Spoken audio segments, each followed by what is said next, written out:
Dominique Duvernay, aka Creole Lady Marmalade, and welcome back to my channel.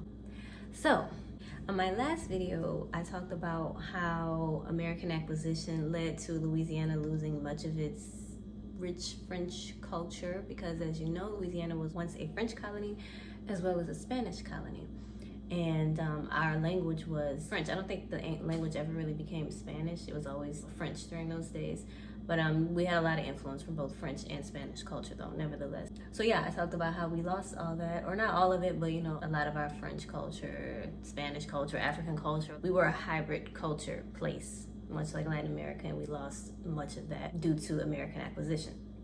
So in this video, I want to talk about some of the stuff that we did get to keep in our language in terms of Louisiana colloquialisms that stem from the French language. So I want to get into a few of those terms with you guys and just show that, you know, even though a lot of it was lost, we are still a unique culture. We are still kind of like a little separate country within a country in Louisiana. We do still have some French influence in our everyday language that we natives don't even often realize the origins of a lot of the things we say or why we say them. So let's get into that here. Numéro un. This might be probably the most popular word that we use, that I'm starting to see a lot of people who aren't even from Louisiana use. A lot of people have caught on to this one, and it is beaucoup, which, if you have ever studied even a little bit of French, you know means a lot. And we use it the same way in English. One might say, I got beaucoup candy, meaning I have a lot of candy. She got beaucoup churn. She has a lot of children. So yeah, that's an easy one. Beaucoup.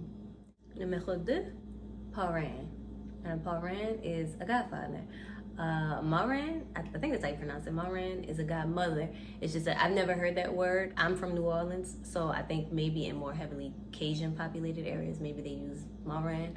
But in New Orleans, we do use parrain. So a godmother, we would say nanny. A godfather, parrain. So yeah, those are beaucoup and parrain are like literally, those are the French words, and we use them the same way in English.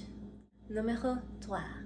So for this next one, it's not a word, it's a phrase. It's an English phrase, but it is translated directly from French. And this is a thing that a lot of us don't even realize is a thing until we say it to someone who's not a native and they go, huh? And that phrase is making groceries. So making groceries just means to go to the store and do some grocery shopping. Most people will say, I'm going to go and do some grocery shopping. I'm going to go and, I guess that's how they would say it. So the reason we say it that way is because in French, you would say faire son marché, which faire means to do or to make. So I guess when they started translating things from French to English, they maybe mistranslated it, or I don't know. But instead of translating it from to do grocery shopping, they translated it to making groceries, because faire, it can mean to do or to make. So it's kind of just like a weird translation thing that just stuck. And to this day, we say making groceries. And so we end up sounding like we make our groceries out of thin air instead of going to the store to do the thing that is shopping for groceries. An example of how we would use this phrase is, I'm about to go make some groceries, as opposed to, I am about to go and do some grocery shopping. Numéro quatre. So, two other things we say in English that are directly translated from French are to pass the vacuum and pass the mop. Now, I don't say these, but I did grow up hearing a lot of older people say it. I heard my grandma say it. It's like a older people thing. And like to pass the vacuum or to pass the mop, that just means to vacuum or to mop. An example of one sentence might be, let me pass this vacuum before company come over here. Meaning, let me vacuum before company comes over. Or, these children drop frozen cup juice all over my kitchen. Let me pass this mop before my floor be sticky. Meaning, these children have dropped frozen cup juice all over the kitchen floor. Let me mop before it becomes sticky. And a frozen cup is basically like Kool-Aid in a cup and it's frozen. You freeze it, a little plastic cup, and you eat it out the cup. That's what a frozen cup is. A lot of candy ladies out here sell those. But yeah, so, and the reason they'll say pass the vacuum or pass the mop, it directly comes from French. In French, you would say passer l'aspirateur for pass the vacuum. Pardon me if I'm pronouncing that wrong, but that's for pass the vacuum or to vacuum. You know, it just means to vacuum. But you know, if you say it in English, you're saying pass the vacuum, but it just literally means to vacuum. Or to mop. Passer la serpillière, pass the mop, or to mop. And also, as a Spanish speaker, well, not fluent, but you know, as a Spanish speaker somewhat, you do the same thing in Spanish. Pasa la aspiradora, pass the vacuum. Same way in Spanish too, side note. But yeah, and also we do also say pass the broom. Now that I'm assuming probably has some sort of basis in French. I have also heard older people say, let me pass this broom, it's dusty in here. They'll say that for it to mean sweeping. Instead of saying sweeping, let me pass this broom. Numéro 5. So this last thing is something that I literally just noticed, like within the past few weeks. It's something we've always said, I've always heard all my life, but I never paid attention to it. And that is that we will sometimes redundantly use pronouns. I cringe at even having to talk about pronouns these days. Are you a she, her, they, them, her, them, Zer, they, them, us, we, them, we, us, them, they are, we, them, we, us, cat, self, go, self. Enough! Anywho, yeah, so what I mean is we might say something like, oh, Tony, he stayed making babies, him. Like, we already said Tony. It's clear we're talking about Tony making a lot of babies. So why we then had to say he and him, it's redundant. Like, the he and the him was not necessary, but we'll do it. Well, dude, she be dancing her butt off, huh? Or Brandy and Nanny, they stay getting into it, them.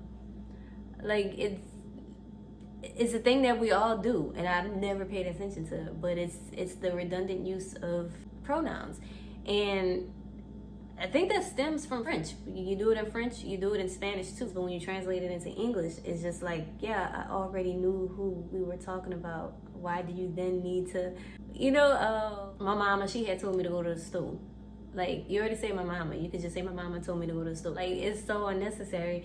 But, you know, I did notice that in French, say for instance, this sentence, ma soeur, elle m'a dit que blah, blah, blah. My sister, she told me blah, blah, blah. And that's how it's structured in French, and I'm pretty sure that's why we do that in English in Louisiana. In New Orleans, I'm guessing everywhere else, but I know New Orleans for sure, we do that, and that's French influence for why we do that weird, unnecessary thing. But yeah.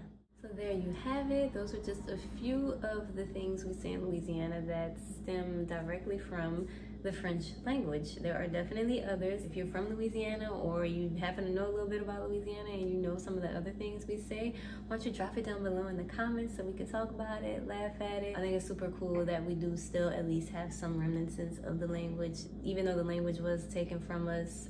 Or you could say it was taken, you could also say that us as a people didn't keep it up at the same time. A lot of, you know, people could have still spoke French in the house, even though it was outlawed outside the house. But anywho, be that as it may, tomato, even though the language is no longer here in full throttle the way it used to be, it is still nice to know that we have remnants of it. We have, you know, little tidbits that show up in the way we speak English that are reminders that French was once our language. And, you know, we still have little pieces of it here and there.